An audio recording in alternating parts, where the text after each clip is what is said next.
Deandra's baby, and you're listening to The Bowler Show. Hi, this is Jackie Bowling, and you're listening to The Bowler Show. This is Jeff Riggles of Storm Products and the 11thframe.com. You're listening to The Bowler Show. Hi, this is EJ Tackett, and you're listening to The Bowler Show.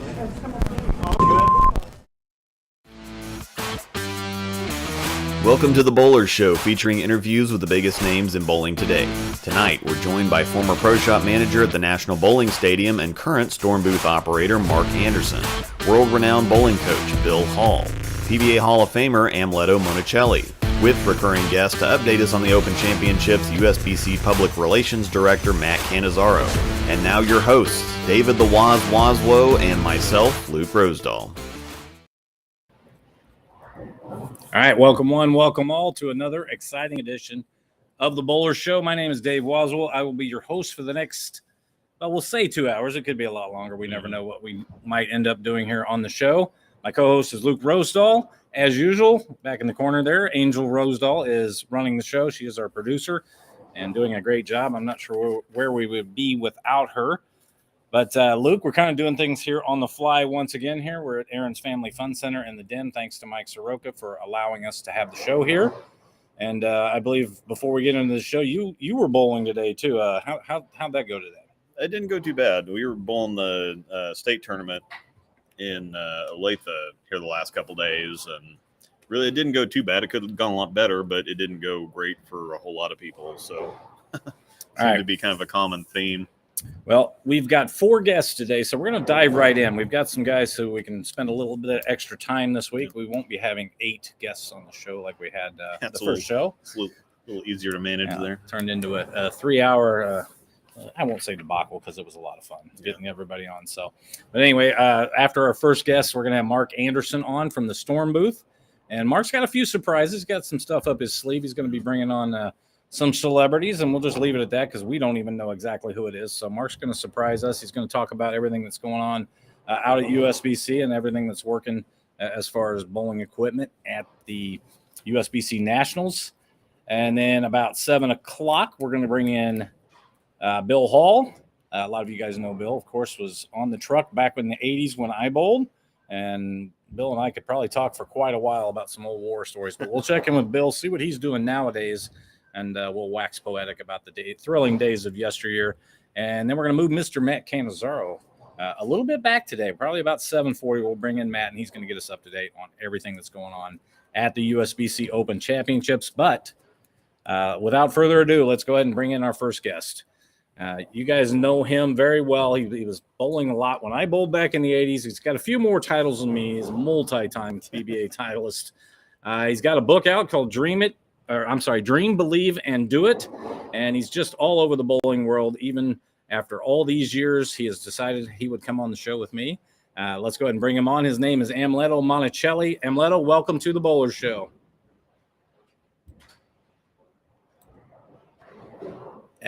We are doing great, but we have a sound issue. And actually, our producer has stepped out. So, Amleto, if you can hold on for 1 second, we're going to try to work through this. So just stand by if you can for now, because we cannot hear you currently. So just hang loose there. We're going to leave him in the queue there. And Angel just happened to step out there. We're going to bring it back to Luke and I. I'll see if I can. So if you guys can just hang loose here for just a minute. Check out Amleto's book on Amazon.com. It's called Dream, Believe, and Do It. The Art of Achieving a Life with a Purpose. And I've got some great stories with Amleto that this really rings true. So there's some things he did as a young person that really are, basically have gone from his young life to my older life, and he's still doing some of the right things. And we'll catch up, and I'll bring you that story. I know for a while he was coaching with Bob Learn also, doing a good job with that, Martin Methodist University.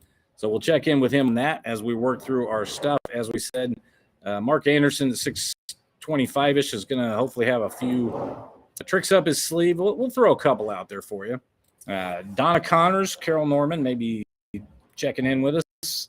And also Wes Pye, Eric Flanders. He could be coming on the show here. So we'll check in with those guys at the Storm booth. As you guys know, if you need anything done with your equipment, if you want the best equipment in the world, Check out stormbowling.com and check out the Storm booth if you're at the USBC Nationals. And ask for Mark Anderson by name. He will take care of you. He takes care of all my surface changes, all my drilling, everything I need. And he does it with a smile, even though they are working some long days out there, which I've been out there all year. Mark does a great job with that. 7 o'clock, once again, Bill Hall will be joining us. Bill was with Randy Stoughton in the 80s. They had the truck. They were known. Everybody knew them. They were great. They drilled balls for everybody and just really good guys. And Bill's still involved in bowling nowadays, so we will check in with him also. And we'll just keep the theme going with the USBC Open. We'll have Matt Cannizzaro here on 740. Once again, our show is brought to you by Storm Bowling. That is our title sponsor. And we are also brought to you by BobbyJacksons.com. Check him out. We'll have his commercial in later.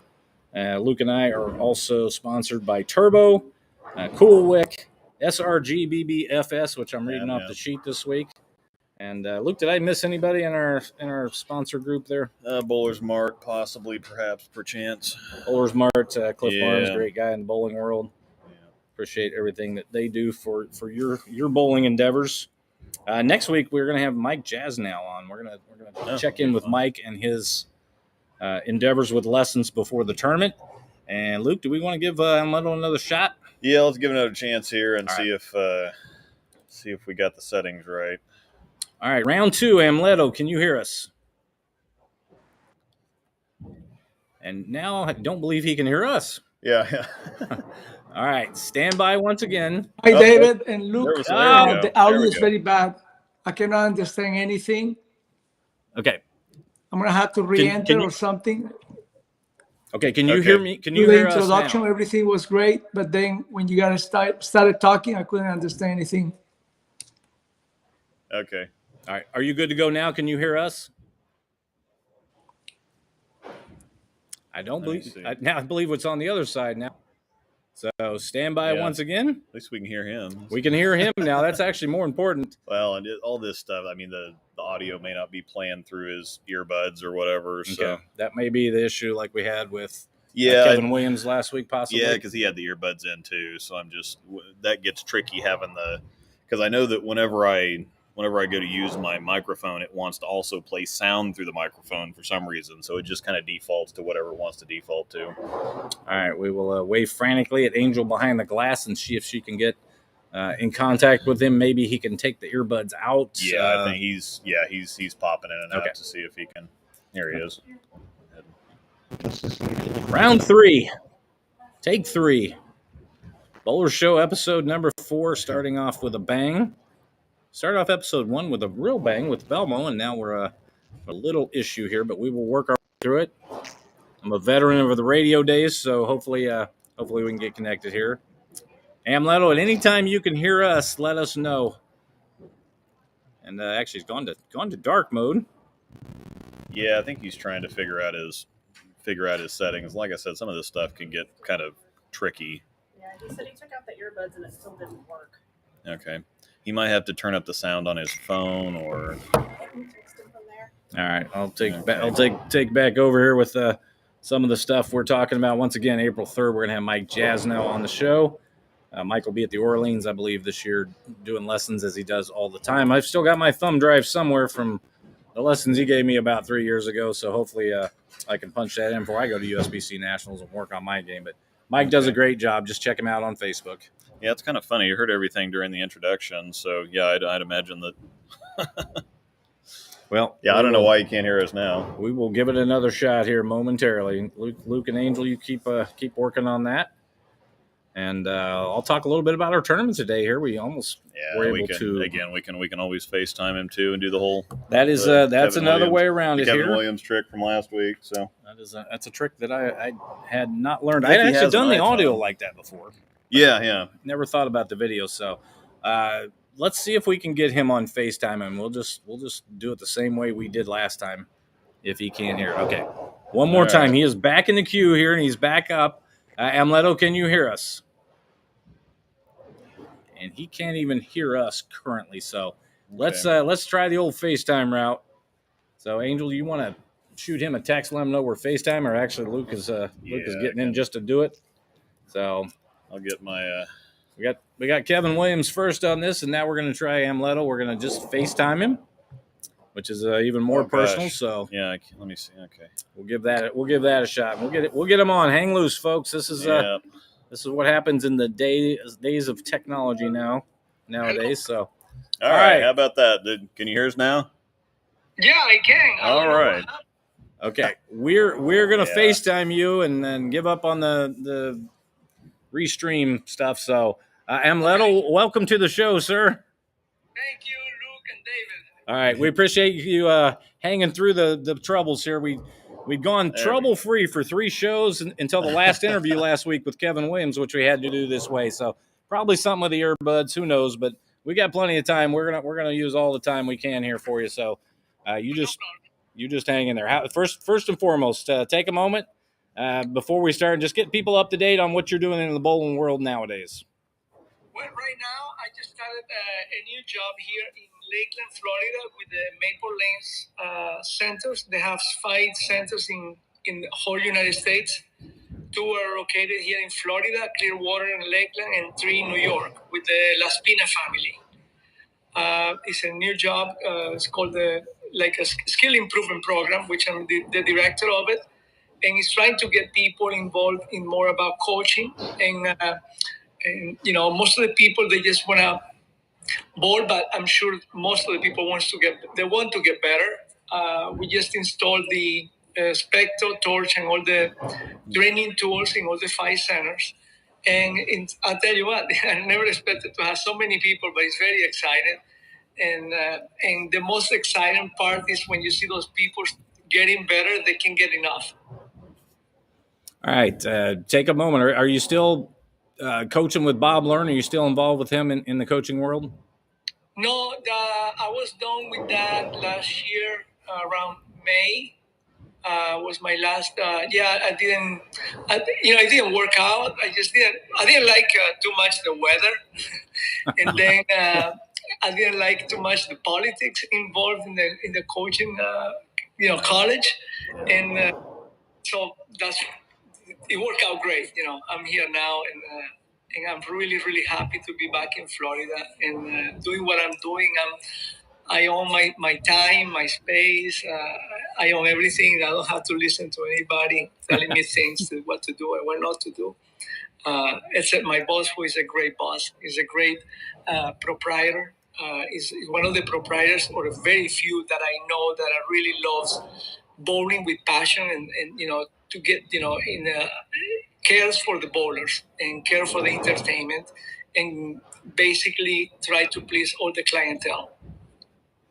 All right. Well, we saw you made a trip out to nationals. How much bowling are you getting to do nowadays?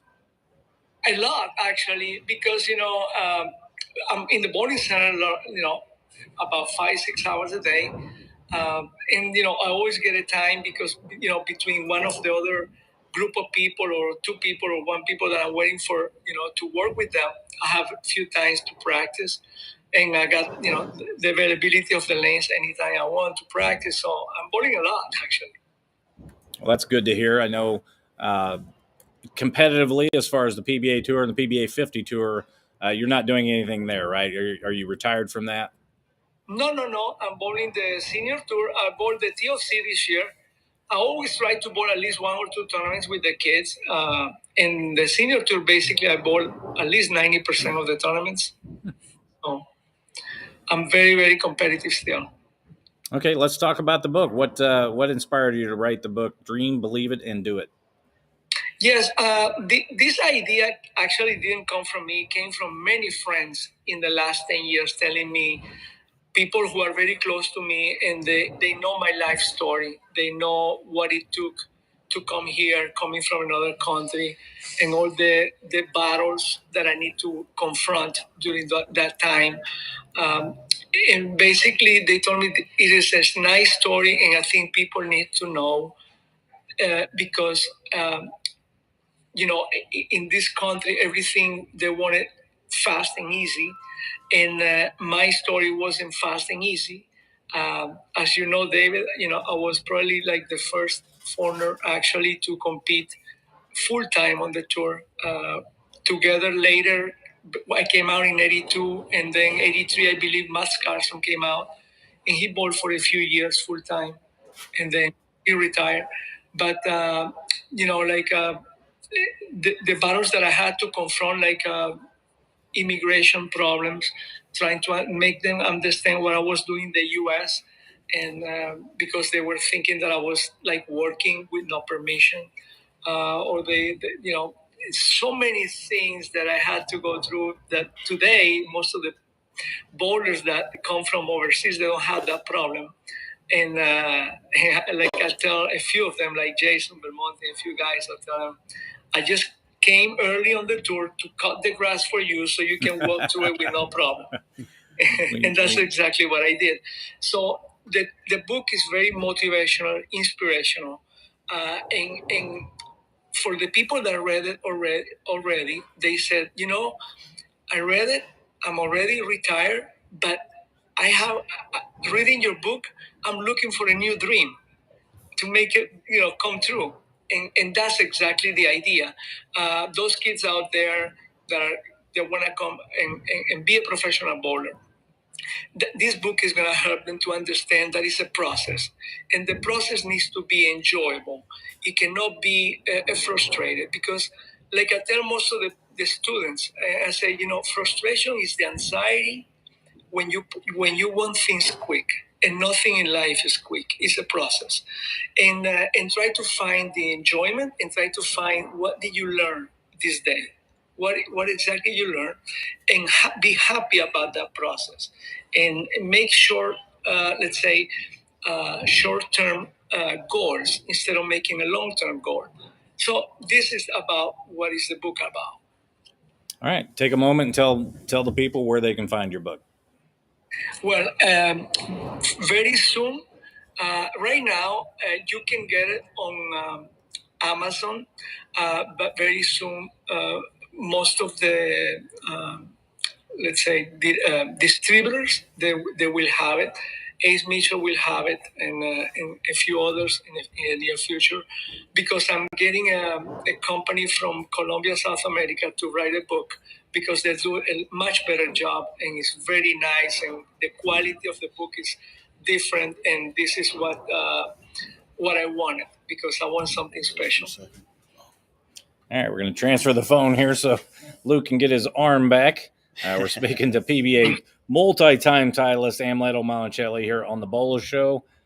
Before we move on, Amleto, I want to stay with that book for just a second, because one of my favorite stories, and my wife is here in studio, she can vouch for this story. It involves you, and this was in the 80s.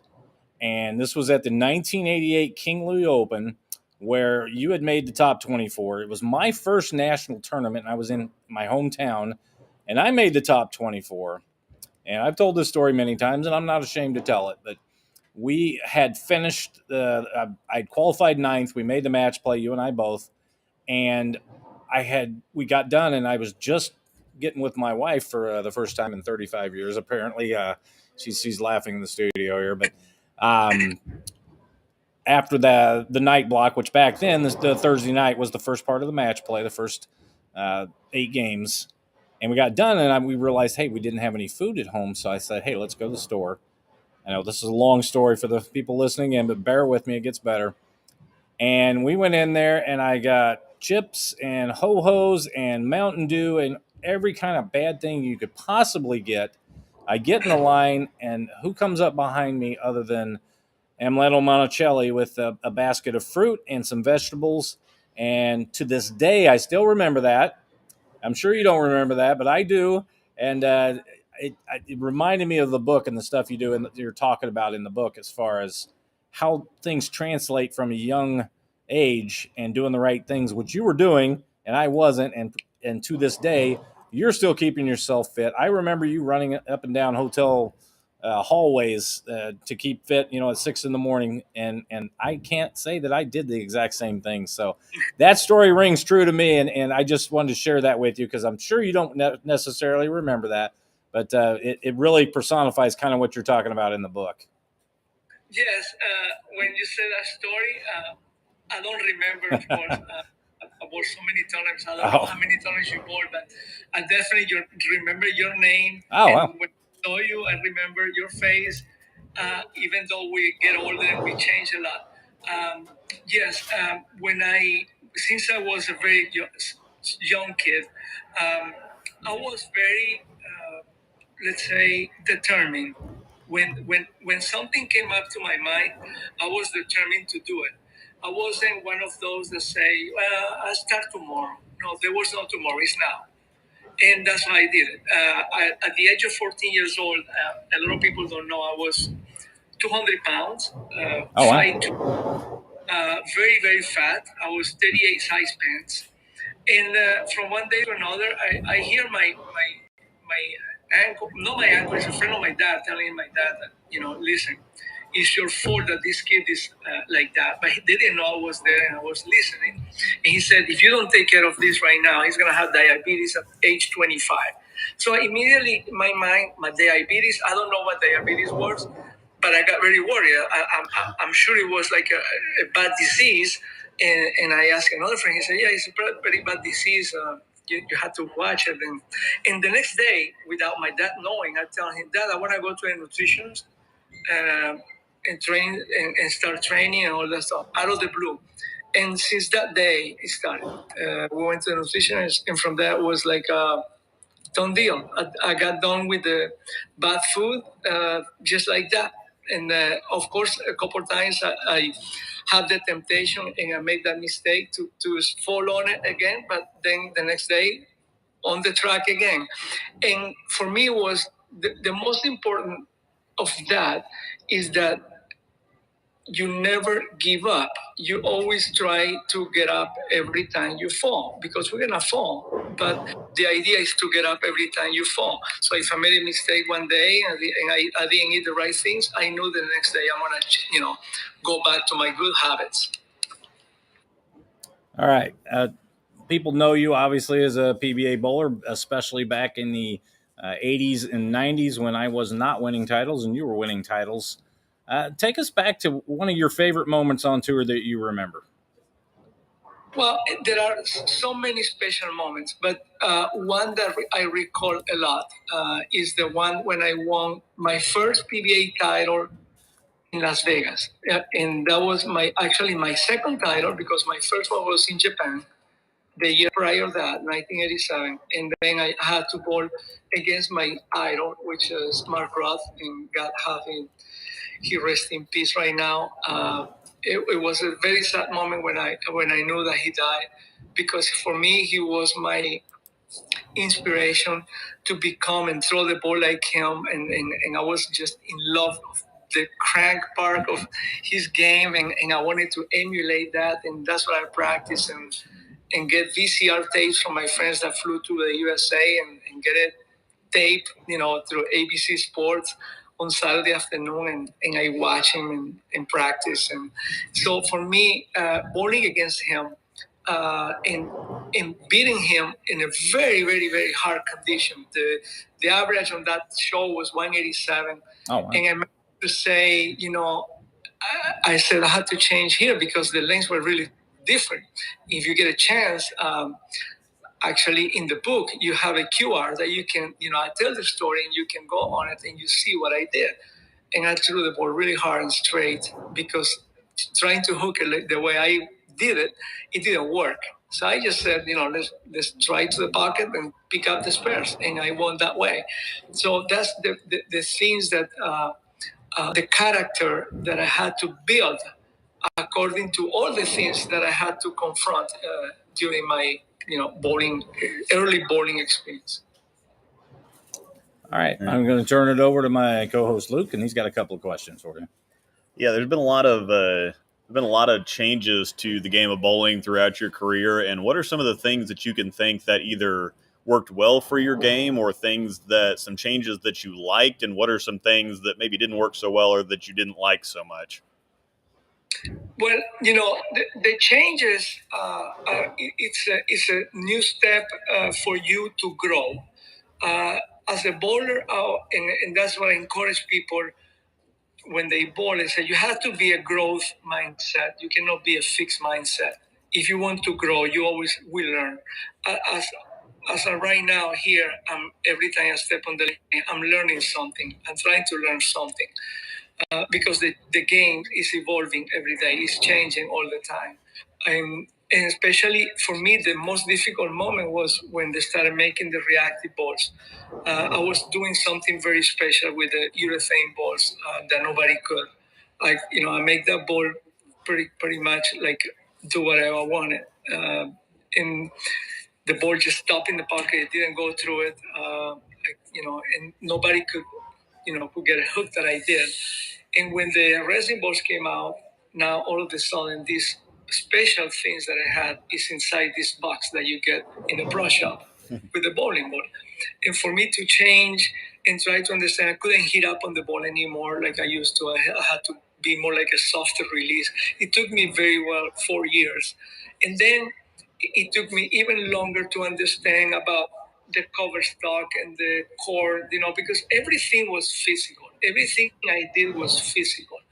I managed to make my game with micro touch. Micro touch is the ability to bowl in different conditions in the early days and try to do everything with my hands, with my legs, and everything, hands and legs, softer, harder legs, and using my legs. And one of the things that I had an advantage in the early days is that, and it wasn't that much of an advantage later on, is because when we used to bowl 6 and 6, if you remember, David, we bowl 6 in the morning, 6 games, and 6 games in the afternoon. If I would go for every night block, I bowl the best. And the reason why is because the people start getting tired, and I didn't, because I was very, very working out hardly because I wanted to be in shape. Before I was a bowler, I used to play soccer and we trained very hard. So I tried to bring that up to me in bowling, even though, you think that bowling is not a cardiovascular sport, but you need to be in shape. And I can see that my advantage was at night because I wasn't tired. I can bowl in the same. It didn't work as good, with the new resin balls because actually I couldn't really do. I really needed to change very hard in my game to get that softer release that like David Ozio did. Actually, Pete Norduke, that soft release started working better because now the ball has the power. It's not the weak ball anymore.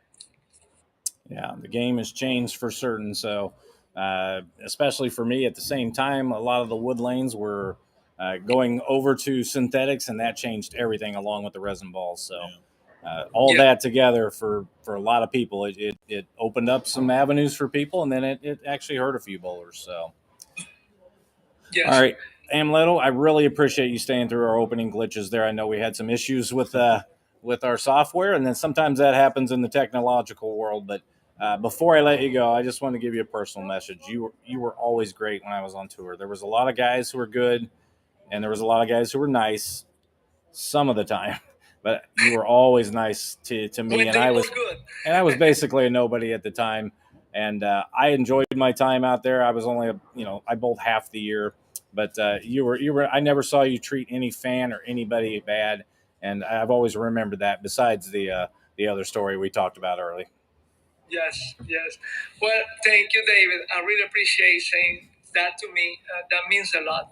That's something that my dad always told me since I was a kid. He told me, I don't care how many tournaments you will win or how much money you make, you always have to be a gentleman outside the lanes. And that's to stay in my mind.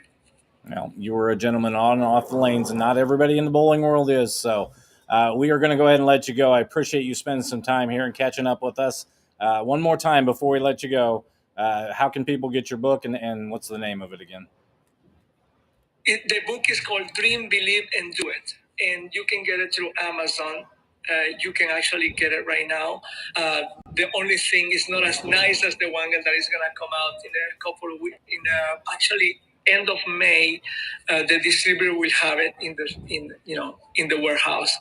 And you can get it now if you want to read it. But the other copy that is coming out later is going to be really nice. All right, good deal. Check it out on Amazon.com very soon. So, Amleto, we will let you go. Appreciate you spending some time here on the Bowler Show. And as we said, through some of our glitches there. So, you have a good night, sir, and we appreciate the time you spent. Thank you, Dave. It was nice talking to you. Thank you, Luke. Have a wonderful evening, and I hope we could do this again. All right. Yeah. Have a good night, sir. Thanks. Thank you. All right. We're going to give Luke the phone back here before my arm falls off as we move along here on the Bowler Show. Of course, that was Amleto Monacelli. And, boy, we could have gone on and on with some of the stories. And that story rings true, what we talked about earlier, and it's still true to this day, unfortunately. So, Luke, what's going on here? Do we have Mark Anderson waiting quietly into the queue there? I've gotten a little off track here with the... Yeah, he was a minute ago. He had to step away. I think he had he had to hop away for a second. So he'll be back on momentarily. I have not seen Mark hop before, but if that happens here on the Bowler Show, that would be kind of cool. So Mark Anderson is waiting in the wings here. We'll bring him on here in just a minute. And he's going to get us up to date on everything that's going on in the Usbc Open Nationals as far as the Storm Bowling booth. And he's got Eric Flanders there once again this year, West Pie. And he may have a couple of celebrities that come on that are going through Las Vegas right now, bowling the Usbc Open Nationals. So, Luke, are we ready to give him a shot yet? Let's. He hasn't popped back in here. We can do a commercial though, I think. Okay, let's do that, and then we'll bring Mark in. Jackson's Trading is the place to sell all your unwanted precious metals, including broken gold and silver jewelry. They also buy old silver and gold coins, so check them out for all your buying and selling needs. Also, did you know that Bobby Jackson's Trading pays top dollar for your unwanted gift cards? You know the ones your grandma got you for Christmas? Bobby Jackson's Trading is located on 23rd Street, just one block east of Noland Road in Independence, Missouri. They're open 7 days a week. Check them out at bobbyjacksons.com or give Bob Foster a call at 816-463-1919. That's 816-463-1919. Last week. And we are back on the Bowler Show. Welcome back, Dave Waswo and Luke Rosedal here at Aaron's Family Fun Center in the Den. Once again, thanks to Mike Soroka for allowing us to do this. And we will check in with Mark here momentarily. We'll give him a shot. And if not, we may bring in my partner with Kansas City Tournaments, Mike Adamski. This is on camera, so I'm not sure that he's giving me the no sign from behind the glass. So he's a little chicken Charlie over there. He's afraid of the bright lights. And it's the first time I've ever heard him not want to talk. So very, very rare situation. But we're doing this on Facebook. But Mike is my partner with Kansas City Tournaments. We just got done with the doubles tournament here in town. Yeah. And we'll be at Lee Summit Lanes in 2 weeks, April 9th at Summit. Once again, 1 o'clock for our tour of KC. So, Angel, how's things going on the other side of the glass over there? We got Mark in the works. Yeah, we're just waiting for him to pop back in here in a second. He was. All right. Is that Matt third in line there, or is that what is that other line there? No, that's just the two of us here so far. So we're just waiting for him to click on it, or yeah, we're just waiting for him to pop back in. Okay. Well, Mark is patiently waiting in the wings. Mark, if you can see us, can you wave? Yeah. He cannot see us yet. He's still in the silent queue, I believe. So. Yeah, Mark's the face that a lot of you will see when you go to Nationals this year. He's in the Storm booth. He's in there quite a bit. Most of the time, he's in there every time I go in there, every year we go. So, yeah, I walked by the Storm booth for a full month on my way to Mr. Cannizzaro's office for my daily beatings that he gave me, and Mark was always cordial. Even before, whenever I needed anything, he's always taking care of whatever I needed with my surface changes, with anything that could get me, over 1,600 and respectable. Mark was always able to do. But he's got a lot of insight. He doesn't get to watch a lot of the bowling. It's kind of like Mike and I with our tournaments. We really don't see much of the bowling. Yeah. And Mark is in the booth most of the time. Actually, I don't think there's a time I've ever walked by where he wasn't in the booth. So yeah, Mark as long as it's open, yeah, he's in there. Mark's there.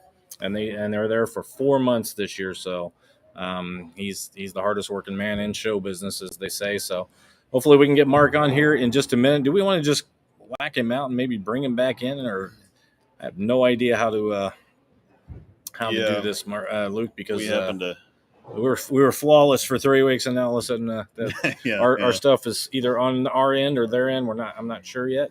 Is kind of falling apart. So seem to like the earbuds.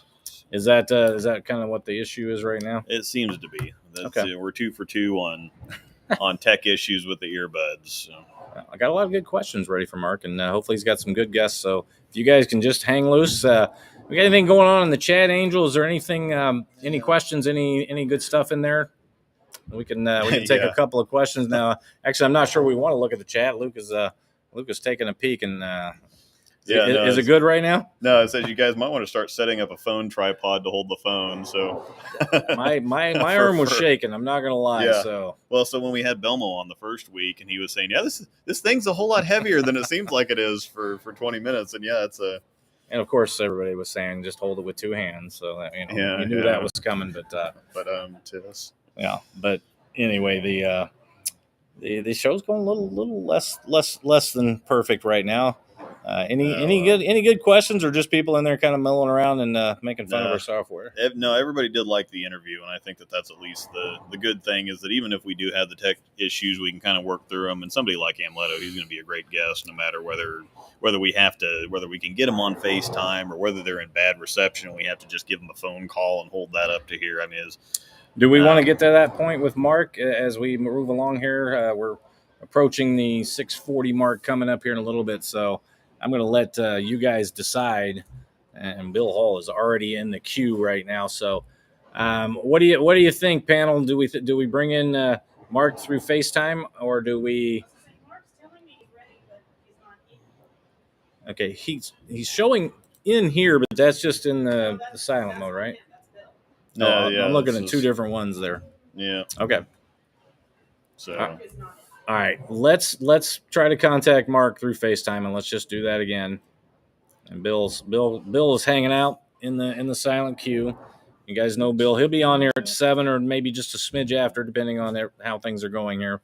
But we'll bring in Bill Hall. He drilled on the truck in the 80s. There we go. And looks like we've got Mark Anderson queued up and ready to go here with our software. So let's give it a shot. Hopefully he's the hardest working man in Las Vegas right now. He is at the Storm booth. His name is Mark Anderson. Mark, can you hear us? Yeah, I hear you great, Waz. Hey, Waz, Awesome. You didn't think I was going to follow Amleto. Thanks a lot.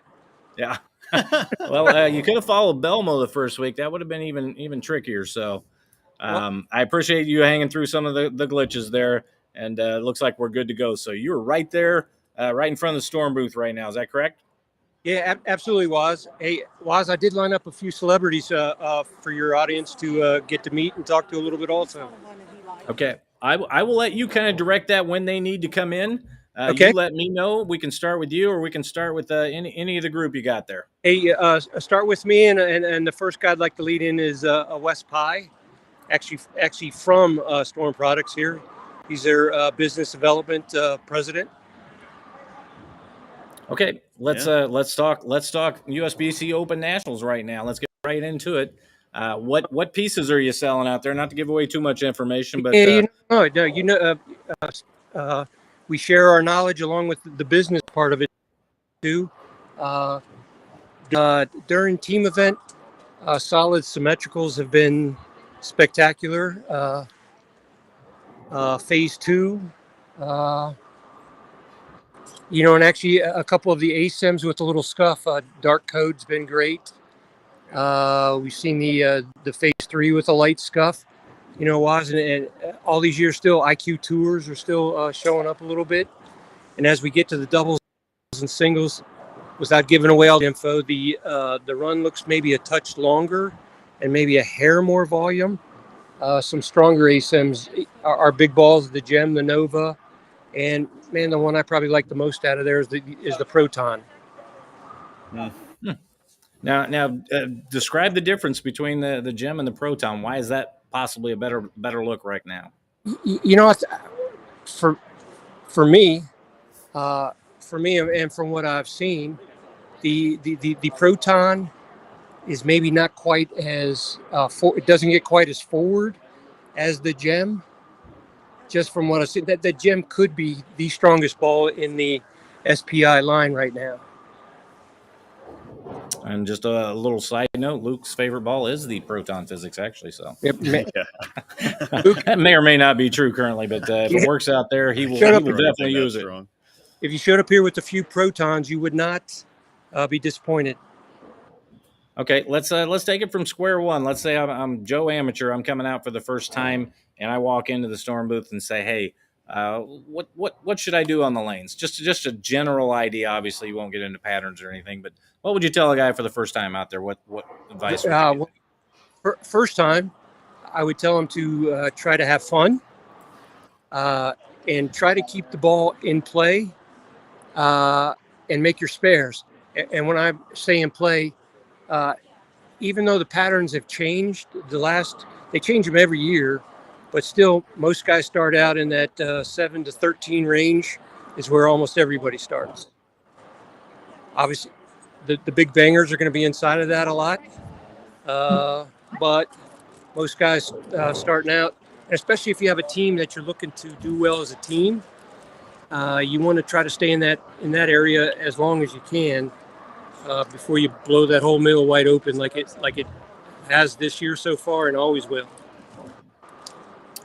All right, what can I do to break 1770 for the first time in 20 years? Waz, man, we're gonna start you out with a little less surface. I think I've unfortunately only got to see you throw a few shots, but I think you have a little too much too early. The few shots I got to see.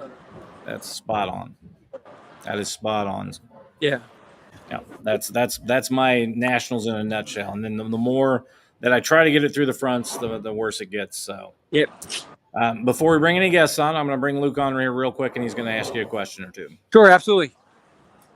Yeah. So, what are you seeing? So, since last year was a little interesting because it was, you had team in the plaza, and then you had doubles and singles in the center.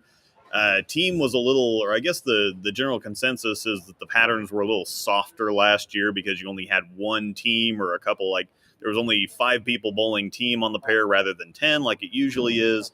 And then, you only had, I think, 4 people bowling on the pairs for doubles and singles. So does it look like the pattern is back to what it was previously, where there's a little bit more volume, a little bit tougher than last year, or how do you really see it so far? If I had to say right now, obviously we've only been in 2 weeks. Yeah. My preliminary thoughts are they look a little softer here than they did last year. It actually looked there's a little inside help for the first time that I remember. Although I do have one of my guests popping by here in a couple of minutes. Chris Barnes actually bowled last night. Okay. And he was left of that 7 to 13 range that I talked about, but he hooks it. His rev rate's probably a little higher than most of the guys coming out. Even though he's in that 50 range, his rev rate's still in that 450 to 470 range still. So. Yeah, and he's got that really good trick with his hand too, where he can just get it to stop and go forward exactly where he wants it to. So I'm sure that's helpful. But we wish we had that touch. Yeah.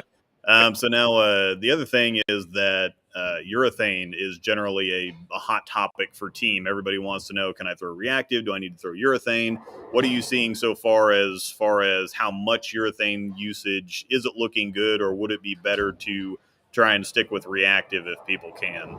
Well, I will tell you my experience with the urethane thing is, man, and I don't see guys with a 240, 250 rev rate knocking down pins with urethane. Yeah. I think the two-handers and the big bangers can use urethane almost the entire time. As a matter of fact, Chris was out watching his son Ryan, who's bowling team, had 240 throwing. I haven't seen, but he throws urethane almost all the time now. Yeah. So. Yeah, and I'm a lefty too, so I'm gonna have to figure out what's going on that side of the lane. Normally, we have to use urethane a whole lot more often than the right side does. But I've also had some success again with, like you said, an IQ Tour Solid, something that's controllable with some surface on it. Again, like you were just talking to Dave about, sometimes people can get a little too heavy with the hand when applying the when applying the surface, and then there's a certain point where you lose that traction and effective shape balance, and then it's too early, and it actually creates more angle issues than a proper surface. So what number, if you were going to pick a number, just in general? I would say for team event, obviously a rough number would be 2,000. Doubles and singles, I might sneak it to 1,000. But like you just described, that's tough explaining to a customer about visible hook, where they're looking for the ball to hook and they don't see it down lane because they can't get enough, can never get it to pick up. Definitely one of the tricks or the tough part about the job is to get it matching up the right surface. Yeah, and I've been in the pro shop industry a long time, and that is sometimes one of the toughest things to explain is, somebody will put 500 grit on a ball and they'll see it kind of go straight, and it's like, well, this weaker ball is hooking more. It's like, no, it's responding more, or it's it's sharper on the friction. The other one's actually hooking too early, and then you see the kind of puzzled looks. But how tough is it when you got all kinds of people coming from all over the place with all kinds of different experience levels, and just explain how tough it can be in your position to say, well, some people might need 1,000, some people might be better off at 3,000, some people might need a dark coat at 3,000 when somebody else needs an IQ Tour at 2,000 on the same lane. So talk to us a little bit about that.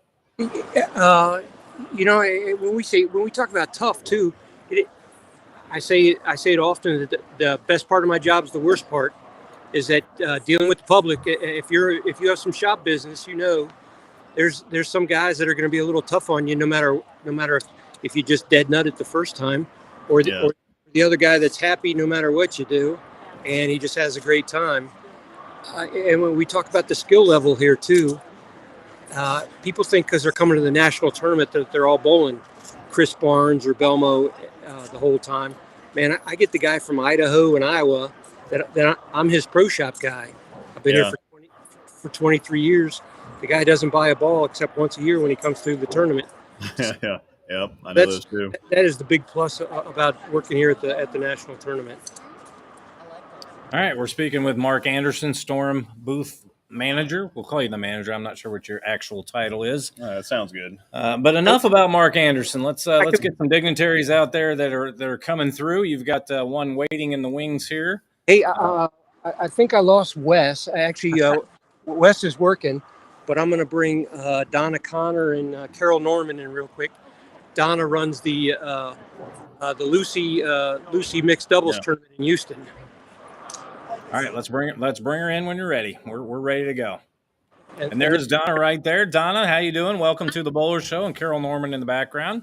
Ladies, welcome to the show. Thank you. USBC Hall of Fame. This is our first interview with three separate dignitaries in the bowling world. So let's get right into it, Donna. I had the privilege of being down there in 2018 for the Lucy. Got to do the stream for PBA Extra Frame, and I just can't imagine all the work that you put in, but it's amazing all the work you guys do for cancer and everything you do for that tournament. So take a moment and talk to us about the Lucy and what it means to you. Well, this year it's actually been kind of fun because starting in January, the entries go out for it, and it's the first time we actually did our entries. Oops. Cut us off. And Wes? And it looks like we've hit an extra button, but you guys are back. You're good to go. Okay, so it was the first time that we went online for the event, to where you registered online to get ready for it. And it's so beautiful. We have 160 teams already. We have about 23 teams on a waiting list.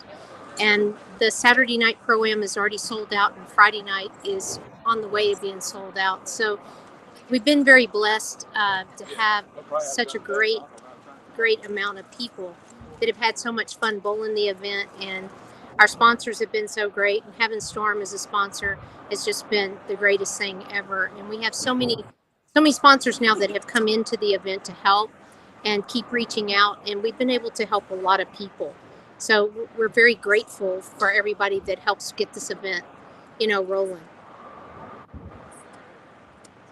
Yeah, I think what struck me the most about that tournament was the giveaways that you had. It was amazing how many extra. I believe you had free entries. You had all kinds of stuff. People were there hanging around, just waiting for what they might have won, even though they didn't cash. Well, the beauty of this event is it was built about the players. And that's kind of always been my mission, that the players become first, and second is the pro-am, and third is the charity, because if we don't have the players, we don't have a pro-am. And if we don't have a pro-am, we don't raise money for the charity. So the event has solely been built for the players. And it will always be that way because they all step up and help us, raise this money that we raise for this foundation so we can help a lot of people. All right, and what's that date again this year? And you said you're full already, right? It's July 28th through the 31st. Okay, and you're full this year already. Obviously, We sure are there's full a with waiting the list. wait list. Sometimes as it gets closer to it, we have teams that will have to drop out due to injuries and various commitments that come up. But we are always, by starting time, we are full. All right. Well, like I said, when I was down there, it was one of the greatest experiences I had. I was lucky enough to get on Extra Frame with Craig Elliott at the time and broadcast the tournament. And I saw firsthand the way you guys ran things down there. And Jason Sterner and Bridget Poplar, I may or may not be saying her first name correctly, Bridget Poplar. They won that year. And but it wasn't even really about that. Sure, they got a PBA title together, but just seeing what you guys had done down there for cancer and for Lucy, it really touched everybody. And like I said, it was more about the players. And you guys announced that tournament. People can say that it's real easy to say, but watching it in person, that's exactly what your tournament is all about. Well, we like to welcome anybody that would like to come and be a part of it, because you can talk about this event and not because it's our event, but when you're in the presence of it, it's another whole world in the building. I mean, everybody comes together, the players come together to help raise money, and we couldn't ask for anything more. They're just amazing. Tell everybody a little bit about the history, because everybody knows what the tournament is now, and it just kind of is a extra onto the tour season. But what year did it start? Kind of give everybody a little bit of the backstory. Well, it started in the year 2000, and it was been kind of interesting thing because with COVID, it kind of threw the years off, because every year we kind of ran that lag time of a year behind. And so when COVID and we couldn't have the event, it put it right on track. So this will be the 22nd year. And if it wouldn't have been for COVID, it would have been the 23rd year. So it started then, and it started because a friend of mine who died of breast cancer, we had talked about having an event and put something together, and then she passed away. And so I just decided I need to move forward with it and try to make this happen. So as it progressed, we started the foundation right at 7 years ago. And so from there, it just keeps growing. So we're just so grateful for everybody that has helped make this happen. And then players, we just don't have it. And it's just amazing what they do. And I can't say enough about that. All right, tell everybody what city it's going to be in and what center it's in. So maybe if they aren't able to make it into the field, they can at least come watch and support that way. It's going to be at Copperfield Bowl in Houston, Texas, July 28th through the 31st. And if you haven't ever been in for the fun, it's time to come.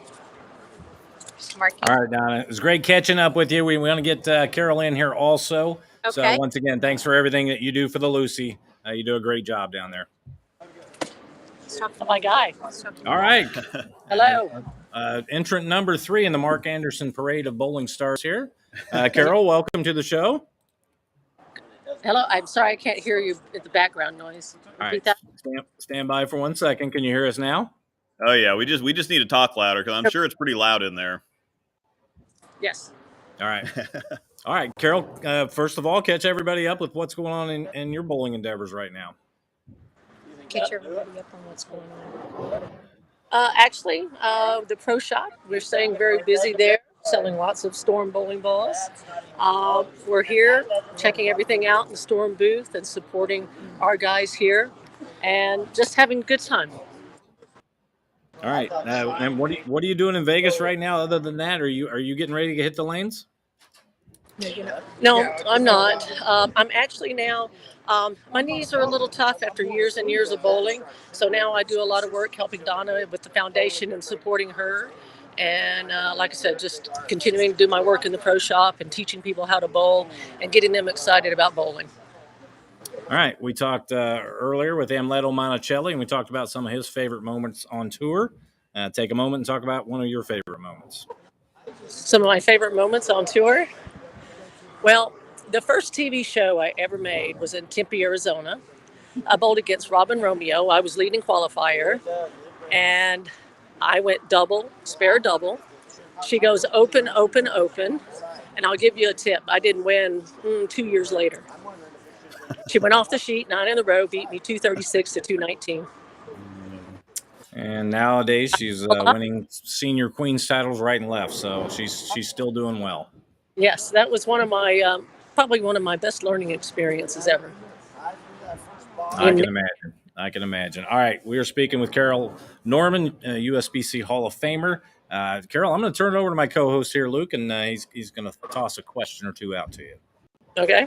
Yes, I'm a huge fan of women's bowling. I feel like it's the game at its purest form. I'm not necessarily a big fan of power. Sometimes I see people get away with things having, all this power, but on the women's tour, it's definitely not saying the guys can't make shots, but it's specifically a shot making contest on the women's tours. So talk a little bit about some of your accomplishments. I'm looking at your sheet here. It does say that you were the first woman to shoot sanctioned back-to-back 300s in 1985. Yes. You have several different things going on here. So probably just talk about what some of your favorite accomplishments are. Well, shooting the back-to-back 300s it was just an amazing moment because, I started out with the first 300 and, you shoot the first 300. Yeah, you're pretty excited. And then they just kept coming. So 26 in a row, 10 pin, 4 in a row, 10 pin off the sheet, 858. And I was using a ebonite firebolt. Urethane days, a whole different world back, as that's another conversation. And I just couldn't miss. It was amazing. And I didn't have a thought. I mean, I don't take drugs, but let me tell you what, that was a drug. Yeah, well, I can imagine, yeah. Yeah, and winning the Open in 1987, that was another moment that, was my first time to bowl on live TV, and I'll be honest with you, I was absolutely scared to death. And I just kept on. I started out 90 under after 3 games. I didn't even have a chance, I didn't think, to make it. And, of course, that's a long format, 56 games. And I just kept bowling and kept scoring, and all of a sudden I got lined up and I made the show, qualified 3rd. Bowled Lisa Wagner the first game, and Cindy Coburn was leading. And Lisa Wagner had to get the first 2 in the 10th to beat me. She gets the first one, and then she leaves a ringing 10 pin.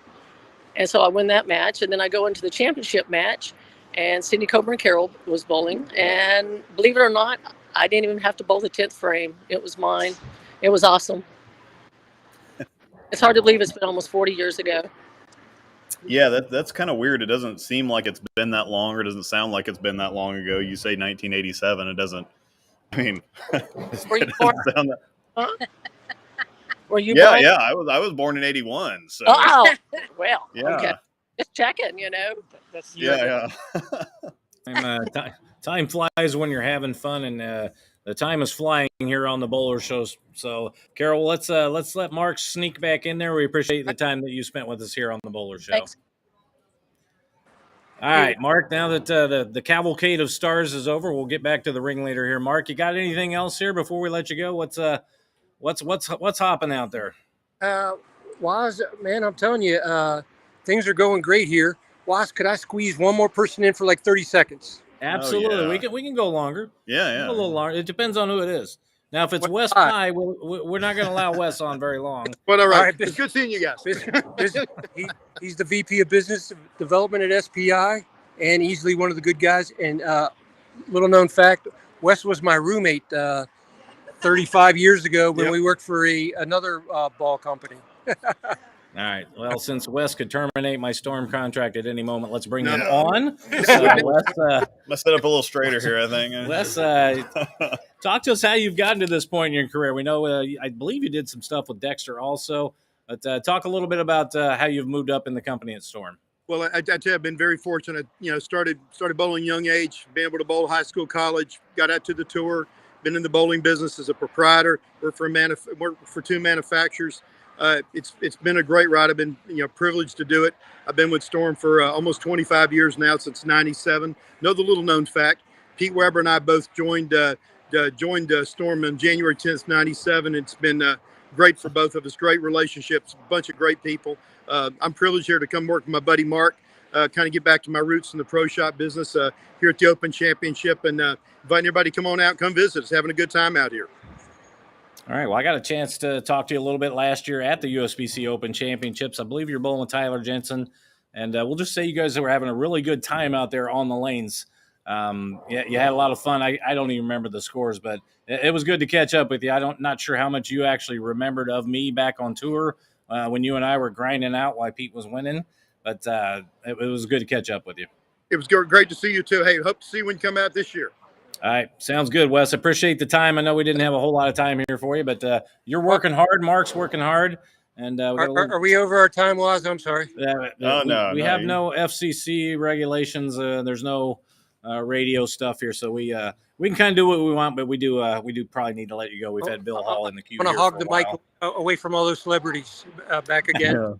Man, Waz, I want to tell you what a great time I had when you worked the tournament and everything. What a good guy you are.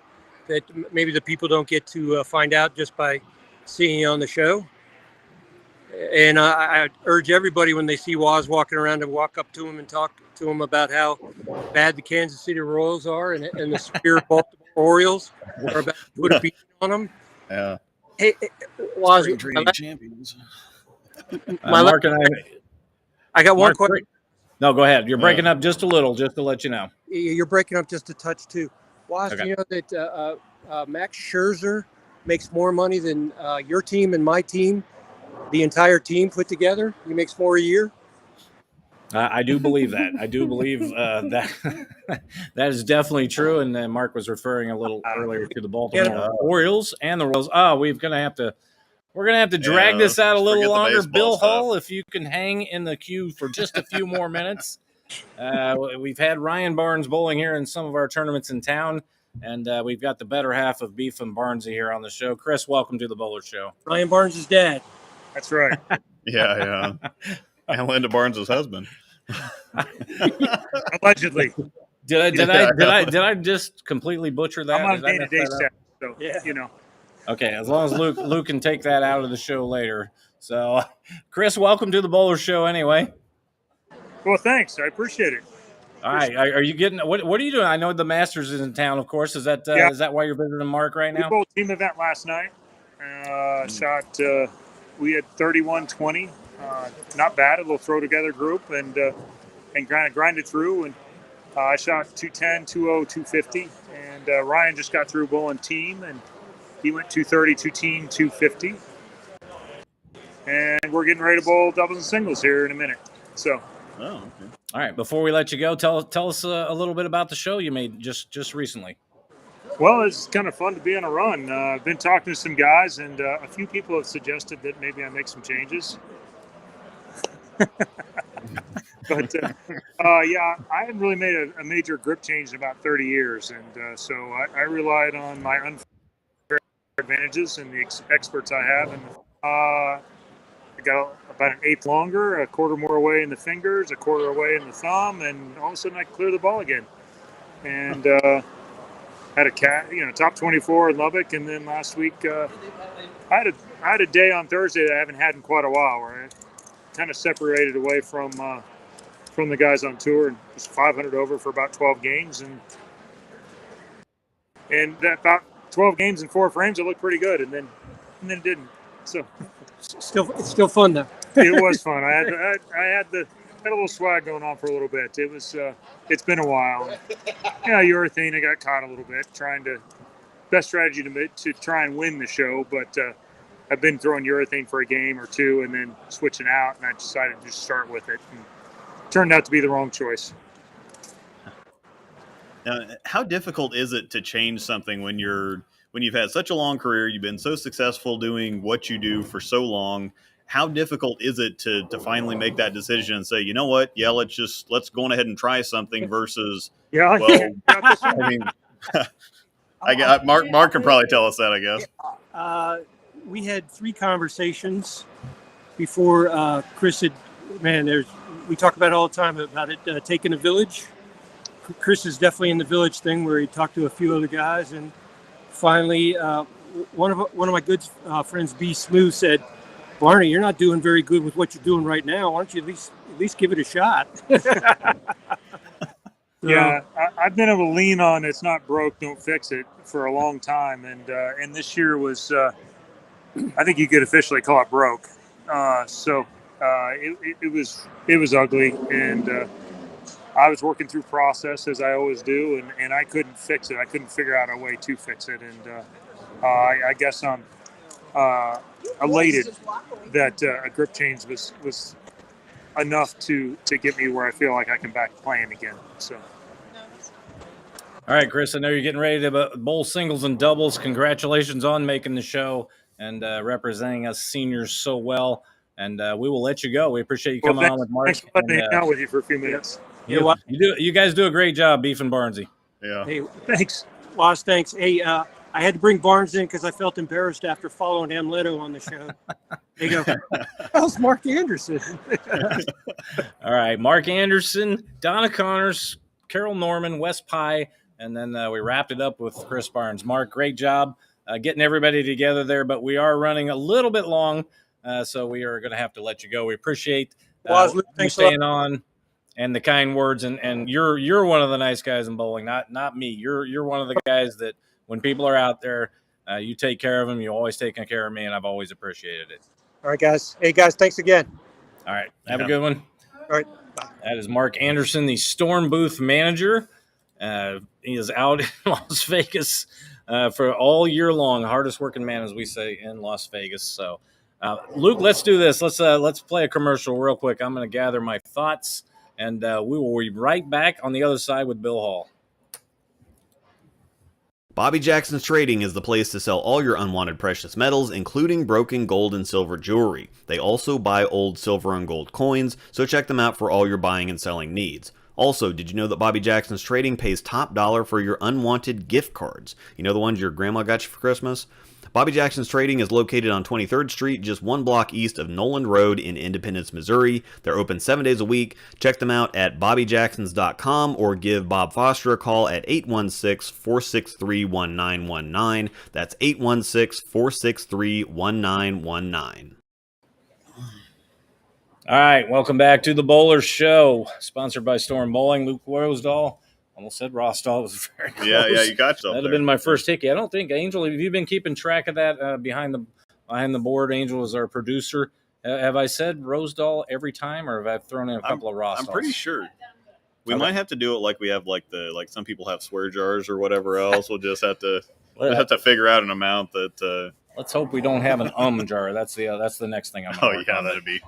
And boy, without any further ado, we have really kept this guest waiting in the wings. He's been very cordial with us moving his time from 7 to 7:20 to 7:09. So we're going to take just a second here and talk about Bill Hall. Bill was on the truck in the 80s. He was drilling bowling balls as my fledgling career was getting going. You may have heard Gabby in the background there. 80s. I'm wondering, how old her dad actually is, but. Yeah.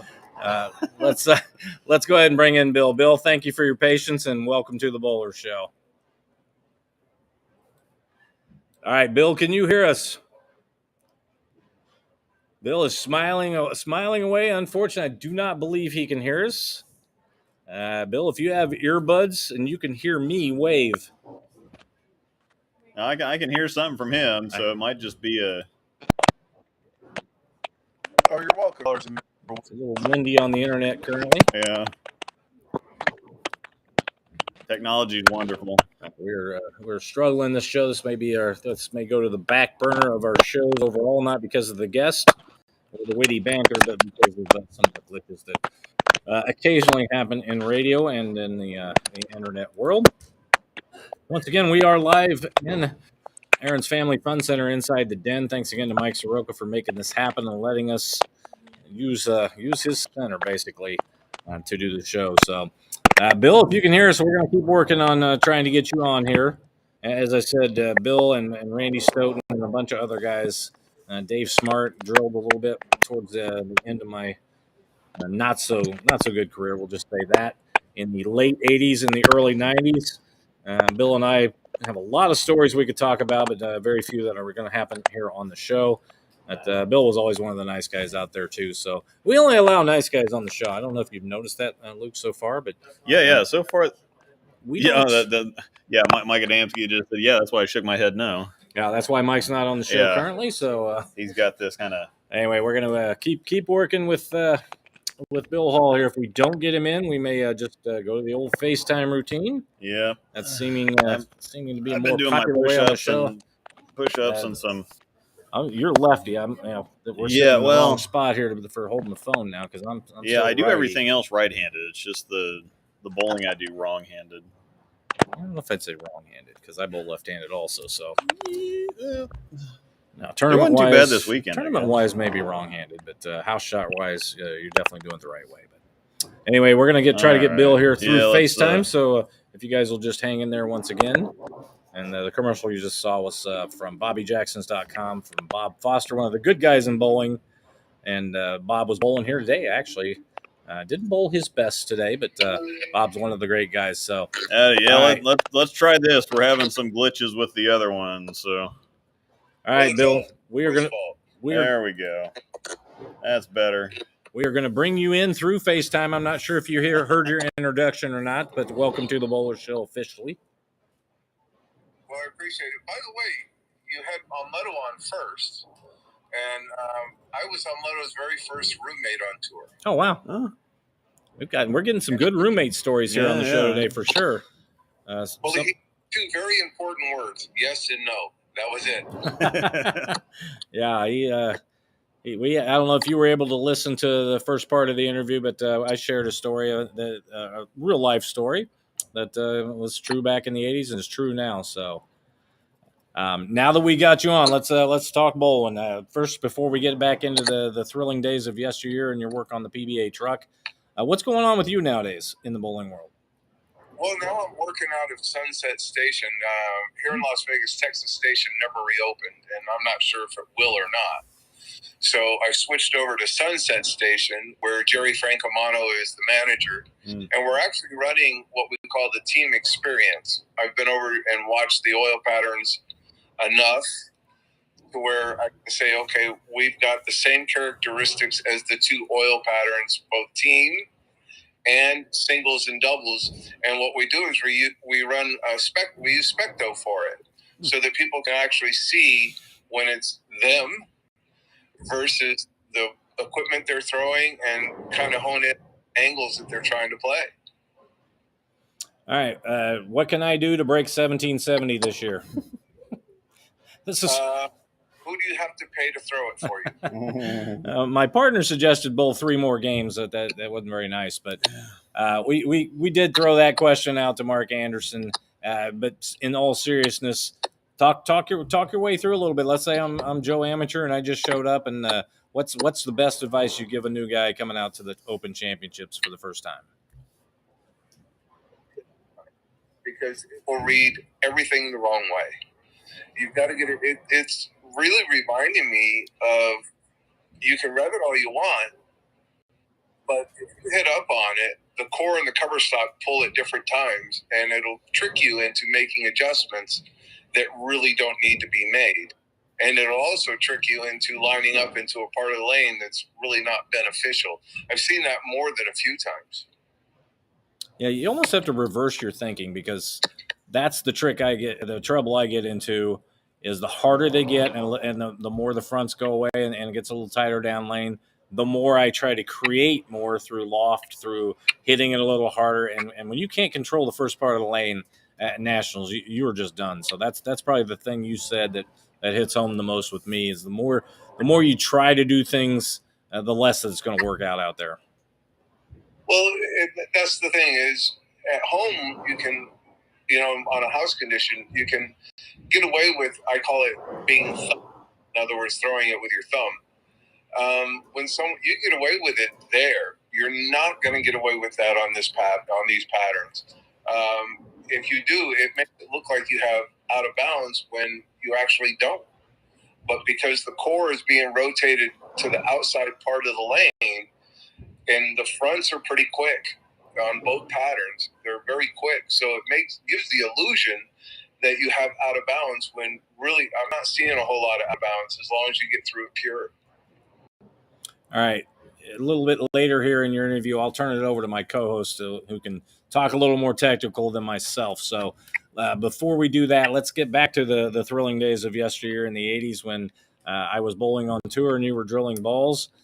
Take a moment and tell everybody what all you did out there during that time and how come you didn't turn me into a PBA titleist. Well, the impossible we could take care of. The no chance at all, that one takes a little longer. So we drilled, literally hundreds of bowling balls per week. All these new names that are being thrown out for ball layouts, we were literally doing them back in the 80s. We just didn't have a name for them. We just said, okay, that goes here, that number there. And so a lot of that stuff that's around that has been more consistent is the stuff we were doing back then. We would drill at a national event, and where it was a major. We drilled between 350 and 450 balls for the week.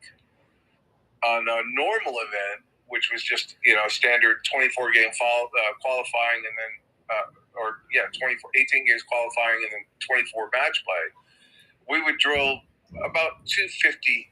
Two and a quarter to 250 a week, and I have to be honest, they made me look a lot better than I was, because when you're drilling for the best, it's bad.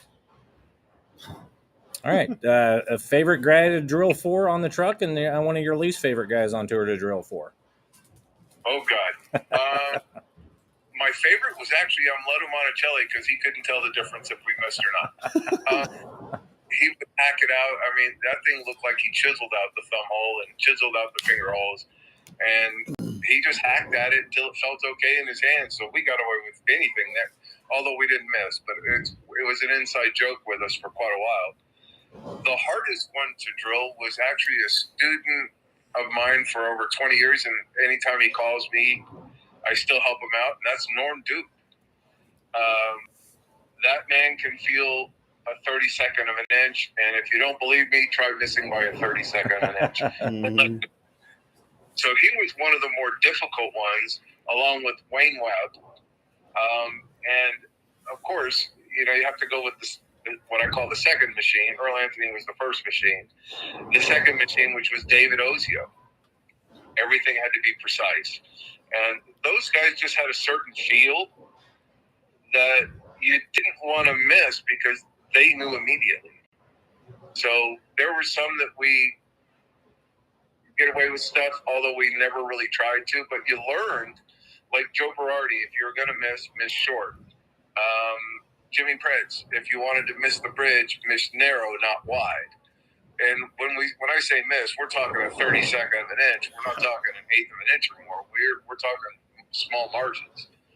But you learn their characteristics, and probably the most finicky on the left side with what people call them weights. I used to call them imbalances, where side weight, finger weight.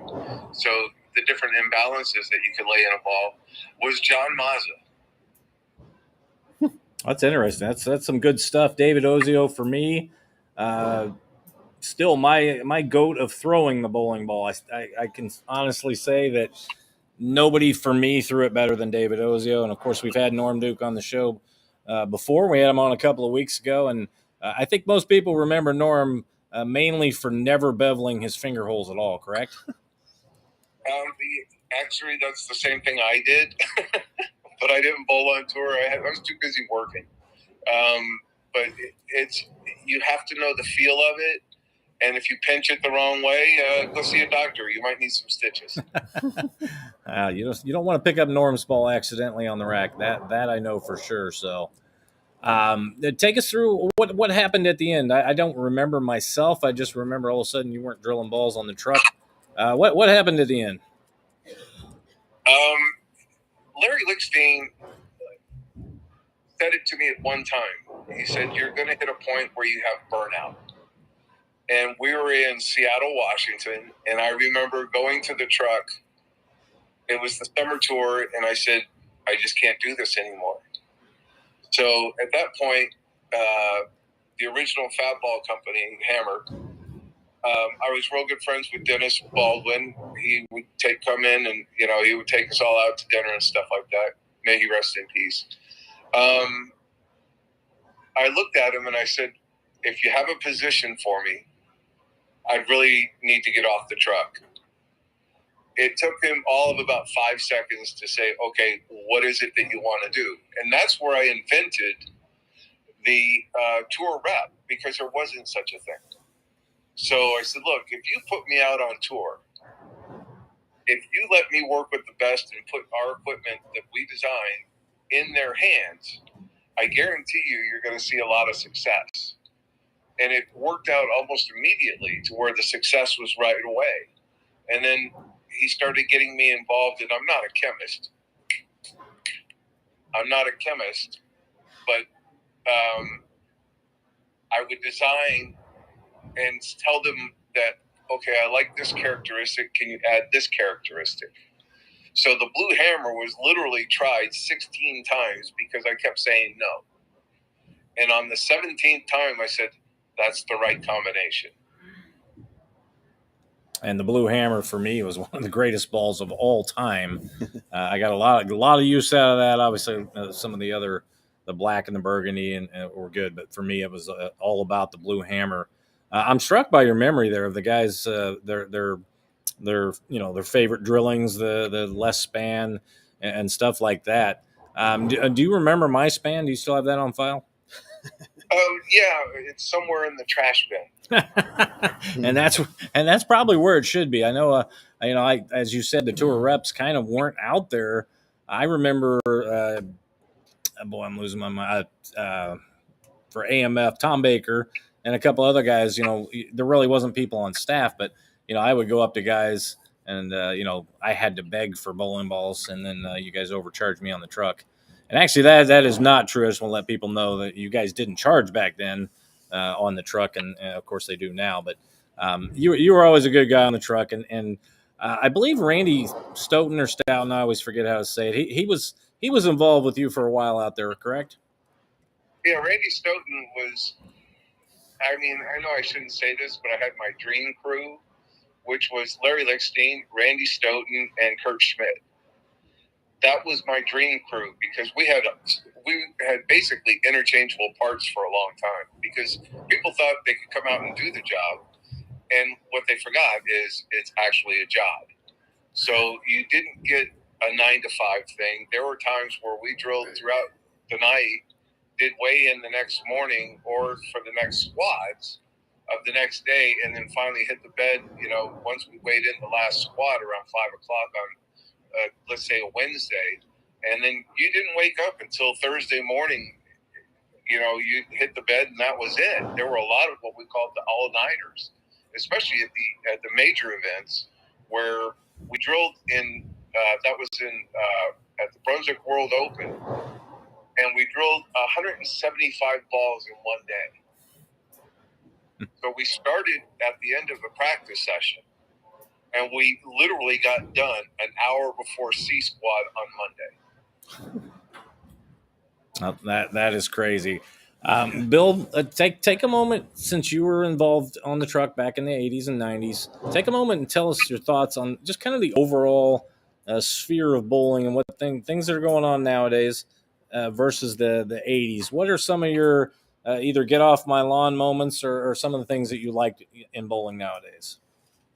Well, I think, and I try and explain this to people because the average weight is 15 pounds. That's what the average weight of people throw in. There's some 16, some 14, but by far the majority is 15 pounds. In a symmetrical core, it's roughly 33% of the weight of the bowling ball. So when you're taking that core and you're laying it out, and you have to explain to the player, and this is one thing that makes Belmonte phenomenal, is, he's two-handed, gets this rev, that rev, but that man rotates the cord on the line that he's throwing it at. So whatever path he's throwing it at, he's never rotating the cord to the right of it or inside of it. And as you get to asymmetricals, they can literally weigh 7 to 7.25 pounds, some maybe a little bit more. So you've got a huge motor. And then when the ball hits the lane, if the heads are gone and you're not aware of it enough, you cannot make enough adjustments off of an asymmetrical. So what I tell people is base your line off of symmetrical cores and pick a company that you like. I have my favorites, especially with certain characteristics that I look for. And, base your equipment outline on that, then fill it in with maybe an asymmetrical or two. Do not try and make your whole line of equipment asymmetrical, because I've seen a lot of people trap themselves like that because, let's be honest, they're not going to get any slicker after their first shot is thrown. All right, I'm going to turn it over to my partner here for some more tech talk because I really didn't understand a word you said the last 5 minutes. I am terrible in that genre, so Luke, that is his area of expertise, so I will turn it over to Luke. All right, so speaking of Belmo, you've got one of my favorite quotes or posts or comments about the whole two-handed thing. It's been controversial, I guess you'd say, since Belmo and Oscu started coming out. But you said that throughout bowling's history, they've been refining ways to grip the bowling ball, and two-handed is just another progression of that. And it's kind of surprising that we haven't come up with that before now. So kind of talk to people a little bit about that. Well, that's just it. You went from somebody like an Eddie Lebansky, who used his middle finger and his thumb. Although his hand was a brick, and he had a vise for a grip. I never got to meet him, but that's what I was told by many people. So you went from 2 fingers. Then they added the 3rd finger. Okay? Then you went back to a shorter grip for what was thrown overseas that was dominating international events. And that was the Asian spinner, where they actually went back to a conventional and threw a 10-pound 6-ounce to 10-pound 8-ounce bowling ball. And some moved all the way up to 11.6, 11.4. Just depended on how you spun it off your hand. And while I was overseas, I actually learned how to throw what is known as the Asian spinner. So then we went back to a fingertip, but a shorter fingertip. So all it is an evolution and another way for a player to hold a bowling ball. He's not releasing it with 2 hands. He's releasing it with 1. So I'm not sure what the controversy is. If someone threw the bowling ball between their legs, spun around and did pirouettes and struck every time, I'd teach it. Yeah. It doesn't matter what the technique is. Is the technique effective?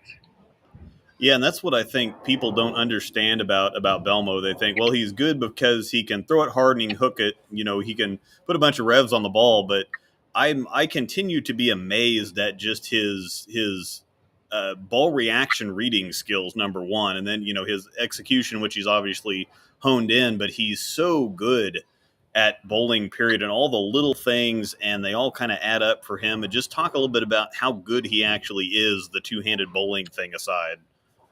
Okay, well, let's just do a little comparison.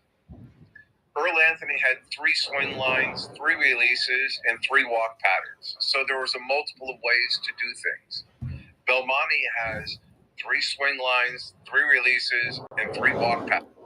So I'm pretty sure that those are people that are above the national average and bowling knowledge. So they are able to manipulate not only their walk pattern to create certain ball shapes and angles through the front, they're smart enough to know when to use them. So he doesn't get the talent or the recognition I believe that he deserves for his understanding of the game and his brilliance of the game. He's very, very knowledgeable. Yeah, and that's the thing that normally strikes me, and people will always say, well, they throw it hard, him, Kyle Troop, whatever else, they just throw it hard and they hook it a bunch, and and then another one, Anthony Simonson, might have the most tricks in his bag of anybody out there, and so I think that people are just missing that because they don't like the two-handed thing for whatever reason. And I agree. I mean, and this is he the best of the current environment? Without a doubt. Would he have been the best with wood? I don't know. We're not bowling on wood. So yeah. I don't like when people compare, well, he's the best of all time. Well, maybe. I don't know. Nobody can answer that question. But in the environment that he's mastered, and there's no other way to put it, he has mastered it. Yeah. Yeah. He's the best at it. All right, let's switch gears here and let's go back to the whole nationals thing. Since you're out there talking about, you have the team and doubles and singles experience. One thing that people ask me a lot about, they always seem to be interested more in team than doubles and singles. Doubles and singles is kind of the extra. Yeah, we'll bowl those events while we're out there, but everybody wants to know how to conquer team. And inevitably, the thing that I hear is, the thing that I hear or the thing that I see is people go out there and they throw the ball. They see friction response. They see, well, the ball is hooking, in quotes. I don't know. I know you're getting a pretty good view of the camera and the ceiling here, but people will say, oh, well, the ball's hooking. And so they go to a cleaner cover and then they move left and it still keeps hooking. And so they keep getting left. Well, then all of a sudden, all that oil in the front starts, that higher volume starts pushing down, and then they cliff the lanes even worse. So what's a general strategy, I guess, that you impress upon people when it comes to hitting the team pattern, I guess? Okay, this is going to sound insulting, but it's really not meant to be. I call them the 20-10ers. Mm-hmm. You're going to slot 20 and play 10. No, you're not. Yeah. You have to make adjustments and either get tightened up, and everybody has to, meaning slide further outside and maybe start a little further outside, which most people aren't comfortable with. Yeah. And that's really kind of what they do to you at the Nationals is they make you uncomfortable so that you have to draw on knowledge and experience in order to make it all work out. And the 2010 is not going to work. It hasn't worked in decades. Mm-hmm. It's still not going to work. So you have to have a team that is smart enough that plays within a general range of each other and don't create what I call the railroad tracks, where somebody's playing the first arrow, the other guy's playing the third arrow, another guy's playing the fifth arrow. Well, you got railroad tracks at the end of the lane. There's no way to line that up. Yeah, so I can give you a break here. Yeah, we're swapping hands back and forth here, holding the phone here. That's a little resting on my knee. Yeah. So where can people tell people again where they can find you to do that while they're out there in Vegas for Nationals? Well, I post a lot on. We just finished the last test today, and so I'm very, very confident that we have the exact same characteristics as playing over at the stadium.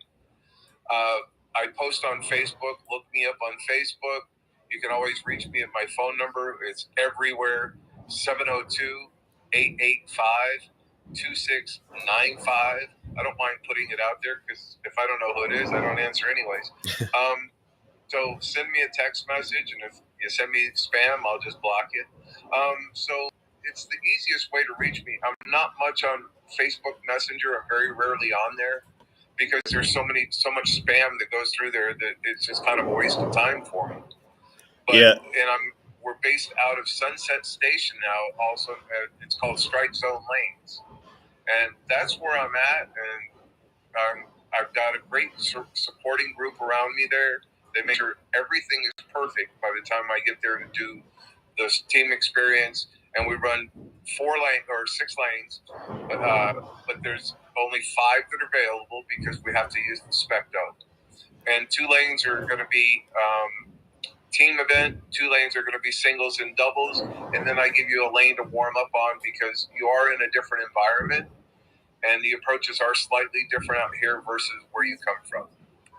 Yeah, that's something else I want to key in on too. Is that the Bowler's Journal, they have the same pattern as the doubles and singles, but the center plays quite a bit different from the plaza at South Point, and so even though you don't specifically have all the load data and all that stuff, if you go out there and watch and you're great at reading ball motion, you're trying to recreate what they're seeing out there. And sometimes, or most of the time, that doesn't happen by entering in the specific load data or the exact same sheet. And I think that's something that trips people up a lot too, is it's like, well, it's not the same exact pattern. It's like, well, if it was the same exact pattern, it might be more different than what you're running. Well, it's like we have two sets of patterns. If I'm on the low end at Sunset Station, which I affectionately call the snow zone because it's actually freezing.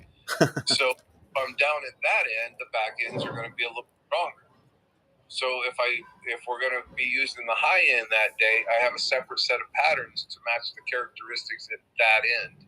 So I'm after the characteristics because our lane surface here is at Sunset Station is basically 3 to 4 gold, and that includes the year of shutdown. So we've got a very, very new surface that we work with compared to many other centers and around the United States where they're 15, 20, maybe even 30 years old. So you can run the exact same pattern, but you're not going to get anywhere near the same characteristics because people talk about oil pattern and lane conditions as if they're one thing. They're not. They're 2 very, very separate things. All right, Bill, before we let you go, I want you to take a moment and address the knuckleheads that you see on Facebook that are always negative about bowling. You can I look at it in a different way. We have the recreational side, which is league, house conditions, and stuff like that. I have no problem with it. You also have the sports side. And, what people have to recognize is you don't have to have one or the other. We now have cosmic bowling. So whatever level you want to enter at, go for it. But I will warn the players around one very, very simple thing. If you're going to go bowl on house conditions, which we all know are much easier than a more demanding or a sport pattern, be very careful. You were the majority at one point. You are no longer the majority. The majority is the open play player that's coming in, spending $8 a game, rental shoes, and they are loading up their table with food, and they only eat half of it, and they don't complain about a thing. Make sure you don't get to the point where you complain yourself out of a way to compete.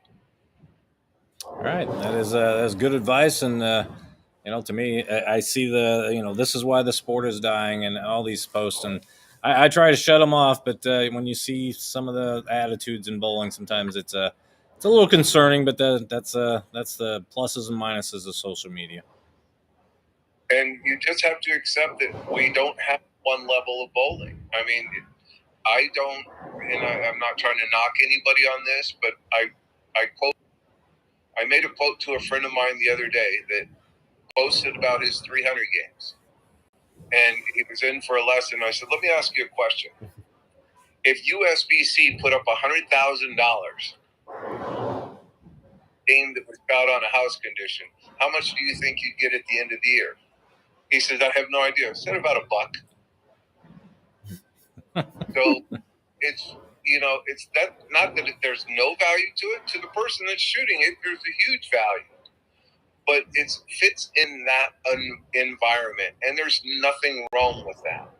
What we have to understand is, I'm sorry, you may average 240 on a league condition, but you aren't beating those best that are out on tour right now. All right, that's perfectly well put, Bill. So I wanted to take a moment, and like I said, this is kind of the theme of the show today has been some of the good guys in bowling. And truthfully, when I was out there, you were like Amleto. You treated me just as another bowler, and not just one of the schmucks who was out there donating, which may or may not have been the case. But you were always great to me in the truck. You always, to be perfectly honest, I don't remember any of my drills either. But I know you were always nice to me when I was bowling. I had a very, very good teacher, and I appreciate that. And my teacher, for understanding what the truck was about, was none other than Billy Hardwick. When I met him, he said, "Whatever you do, don't take yourself too seriously. Everybody out there is trying to make a living." All right, perfect way to end there with some more sage words. So, Bill, once again, thank you for joining the Bowler Show and joining us here on the Summit Lanes FaceTime portion of the show. Well, I appreciate you having me on, and hopefully we can do it again. All right, take care. You too. All right, Bill Hall, ball driller extraordinaire in the 80s. A little disappointed you didn't remember my span and my, the cut to cut and whatever, all that stuff that Luke knows that I don't know. But Luke Bill was one of the good guys out there. He really did treat me just as I was another professional bowler when I may not have been the best one out there. Yeah, and that's important to do, and that's something I always focused on in the pro shop too. Is that it doesn't matter what somebody averages or whatever else. I'd spend the same amount of time with somebody that averaged 120 as I did with somebody that averaged 220. So. All right. Well, the theme of the show so far has been the good guys in bowling that were nice to me in the past. So let's move away from that, and we're going to go on to Cannizzaro's Corner. We had a lot of fun with that. Gracious. And I already hear the groan as we bring him in. Matt was hitting the hot dog cart at a normal 6:40 time. No tech issues on this one either. So, and Matt is a professional. He knows exactly how to handle these. So, Matt, welcome back to the Bowler Show, sir. Glad to be here, guys. Unmuted and unfacetimed. I'm ready. What a day! Holy moly, what a day! This is going to be a strange interview. So without holding the phone up. So, Matt, I know you're real busy and we're moving you around. We appreciate you doing that for us. So, you said you had a front nine. You had all kinds of stuff going on today. So, take a moment and talk about it. Well, it's been a wild day. Certainly, it started just after midnight with some new doubles leaders coming from the East Coast in Pennsylvania. Scott Kincaid and Andy Carson, who I've known for a very long time, and that was a lot of fun to watch. 14:33 was their number, and I think it's been a front nine watch all day long today. Luckily, Ron's here as well. We might have had 4 or 5 on the team event just now. We had a 3,300 just a minute ago. Ryan Barnes and his team. And then just under, we had a 3,294 for Dan Vick, one of our favorite left-handers. So the numbers are there. And then I just happened to be in the neighborhood at the Bowlers Journal earlier. They said Ryan Barnes had 536 after 2 games. You guys know that's a pretty good score. And a couple one of my favorites is when they call me when there's a front 7 at the Bowlers Journal. So I'm quick, but not that quick. But a couple of close calls there. Turns out one of them was Chris Hans from our defending team champs here at the OC. He did not shoot 300. Nobody shot 300 over there. But I happened to be there just in time to see an 822, which came about 10 seconds after a 791 that took the lead. So Brian Hall held the lead for about 2/3 of a frame. But now that top number up to 822 and some big double scores of 1525. And they're keeping me running back and forth, getting my steps today. Right now, Ryan Barnes about to hit the lanes again with Chris Barnes, not bowling together, but bowling on the same pair. So all of this happening, of course, with the USBC Masters in town right down the street at Gold Coast. Those guys coming over, trying to get a couple sets in at the Bowlers Journal. It's a who's who, really, just whether they're having a snack or they're bowling doubles or whatever they're doing. And then many of our normal folks, right, as we get into April, we're super busy, wall to wall. So we're starting to pick up business a little bit. Scores are picking up. So it's going to be it's going to be a wild one, I'm sure. Well, what I'm picking up from you is the scores were crazy today, and you could have used my quick movements out there to get back and forth from the plaza to the bowling center. We kid because we care here on the show. Actually, Matt, just across the way from me there, we had Mark Anderson from the Storm booth on the show, and he brought in Donna Connors and Carol Norman and Wes Pye, and then a little surprise at the end with Chris Barnes. So we got to talk a little bit with Chris about Ryan's accomplishments. So that's fun to see. How in the world are you doing this all? I mean, we talk all the time about how busy you are, but with this many scores, how do you pick and choose? You just go with what's next up? Well, as you know, a lot of it is just watching and waiting, right? So we're just out there, we're tracking numbers.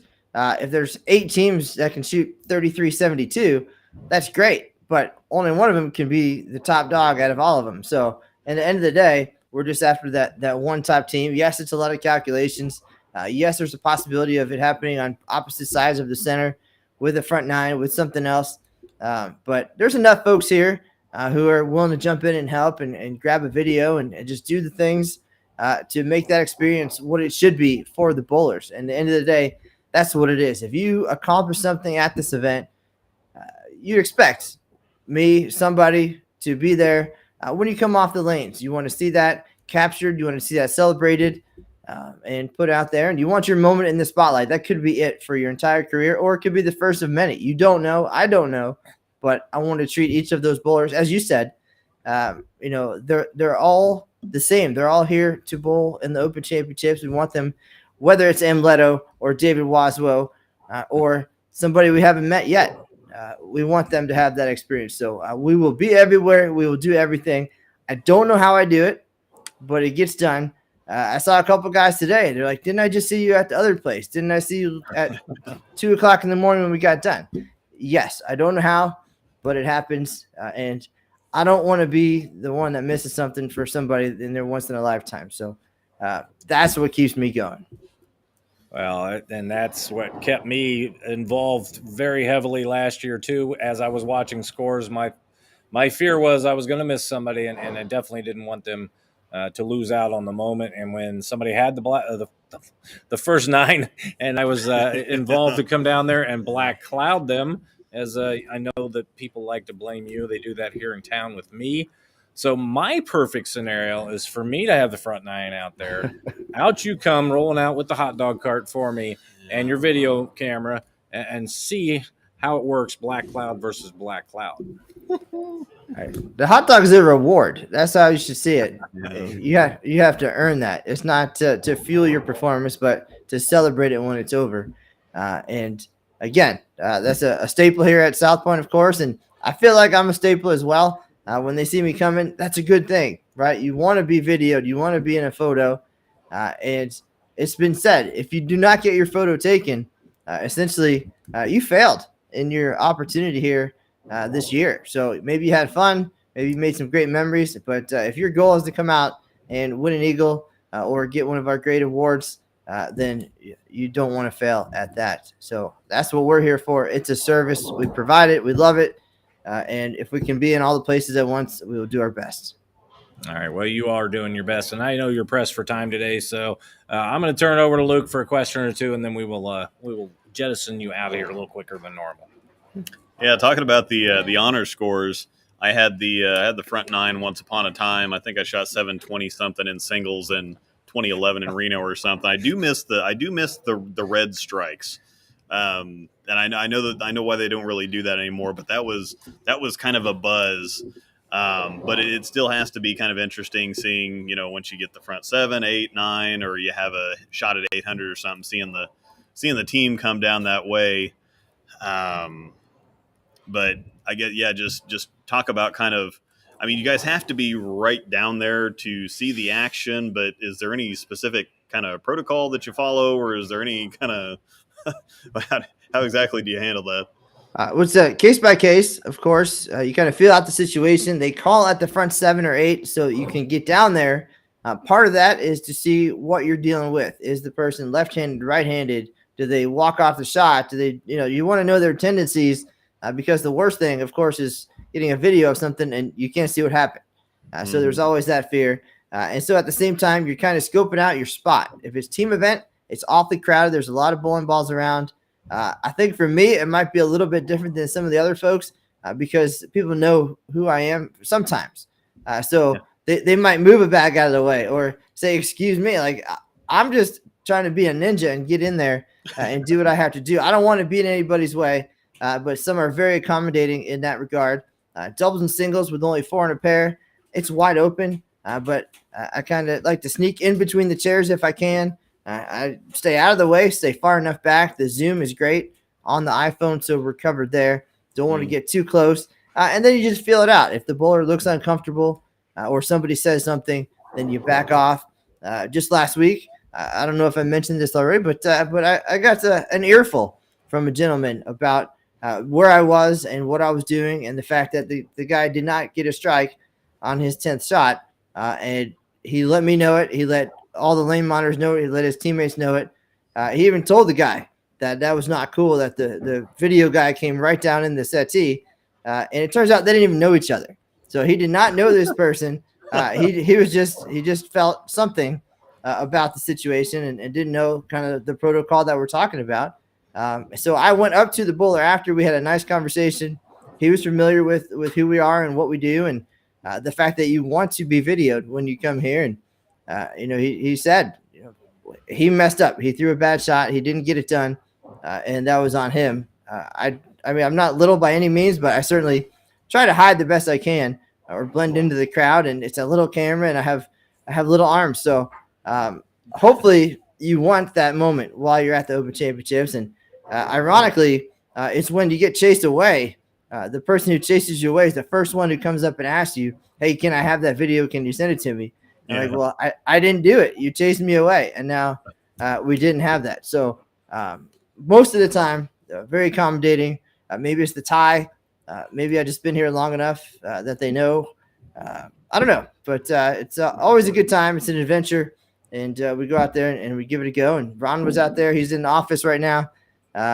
Videoing his front eights and front nines today, getting a feel for it. It's a rhythm thing. You just go, you pick your spots, and you're like a running back. You just get in there and you do it, and hope for the best. And then the awkward part actually is when they don't strike and everybody stares at you, and then you have to slink away awkwardly and kind of wonder, do I just video the spare just so they think that this is going somewhere? But no, once that 10th shot is done and it didn't happen, or the 11th shot.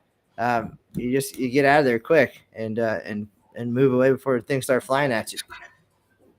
Yeah, and that's once again, like I said, I had a lot of fun with it. I thought as soon as I saw the strikes get up there, I think it used to be like the 7th frame is when the strikes would change colors, and so then you got to watch it from there, and then you get in the 10th frame and you see everybody come down. And I thought it was a bunch of fun, and we talked to Steven Casella last week, who shot the most recent 900 series, and he said that one of the things that was toughest for him is that it was just absolutely super quiet, like everybody stops bowling and whatever else, and I'd have to think that would mess with people a whole lot more than just having somebody behind you that you can't even see that maybe has a video camera on. But to me, I think that'd be kind of some of the fun. You'd want to show up and get it done. So well, somebody did comment in one of the videos this week that the real hero, it might have been the 300 that we had for Mr. Zahars, but the real hero was the guy bowling with him, who treated that moment just like any other frame, gave him the fist bump. He went up there and bowled. You don't want the spotlight in that way. You want to stay in the rhythm you've been in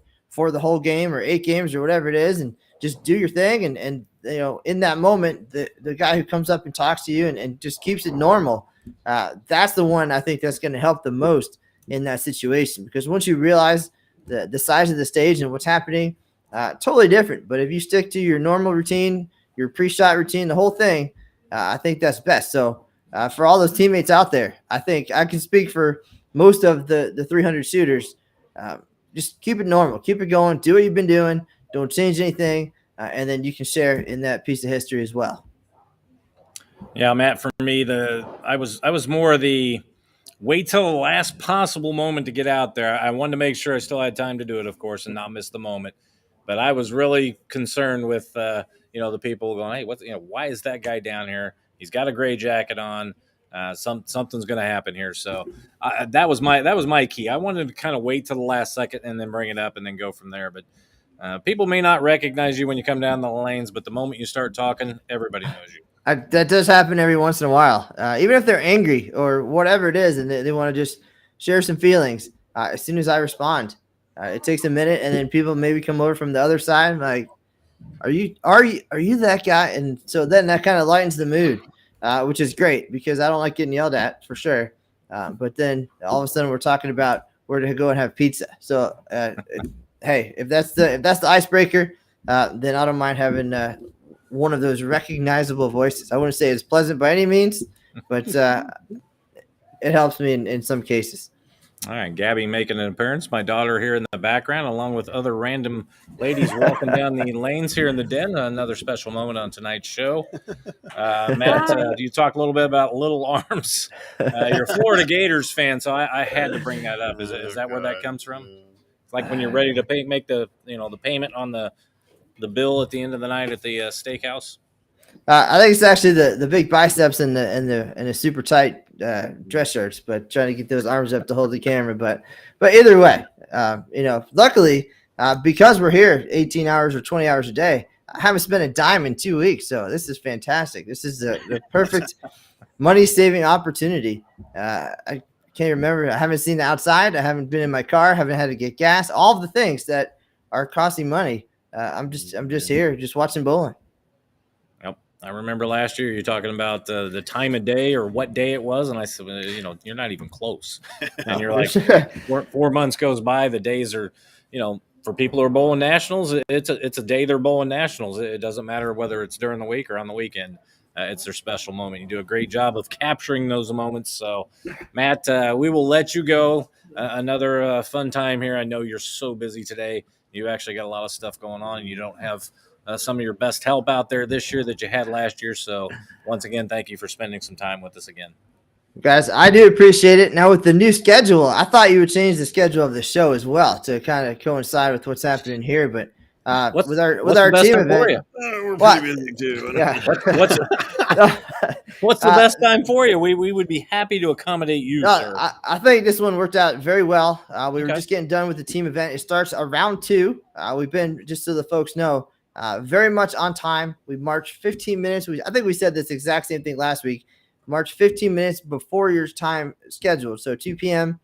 or 2:30, whatever it is, we're marching at quarter of, and you're out there, you're practicing. So 3 hours, everything's getting done. Nice. We got done plenty of time today. Had a time for photos and an interview. Had I been set up a little bit sooner, would have been perfect. So we did well. And hey, if I'm the closer, that's even better. This is quite a way to end it all. Absolutely. Probably the first time you've been the anchor man on any team. So congratulations for that. Thank you, sir. Thank you. And just to point out, remember, I know you didn't get to bowl, but I was high in the department last year. Just when even with a junior Team USA member in the department, I was the guy. So that's good. I wish I would have been able to, but I think I had to wash my cat that day or something. I can't remember. Nice. But we kid a lot on here. But Matt, you were great last year. I wish I could have been there this year, but I'm not. So I will leave you to get back to work and keep doing what you do and keep doing a great job of it. Thanks, guys. I appreciate it. All right. That was Matt Cannizzaro, Public Relations Manager out in Las Vegas for the Usbc Open Championships. And he was our anchor man of the show here today. Yeah. Once again, Luke, 2 hours have gone by flawlessly. Well, maybe not quite as flawlessly as it has been on other shows, but we got through it. We got our 4 guests on. We got to talk a lot about bowling and what we like to do here. Yep. Yeah, it was a bunch of fun. And, Bill Hall's one of those guys that you can just talk to for days.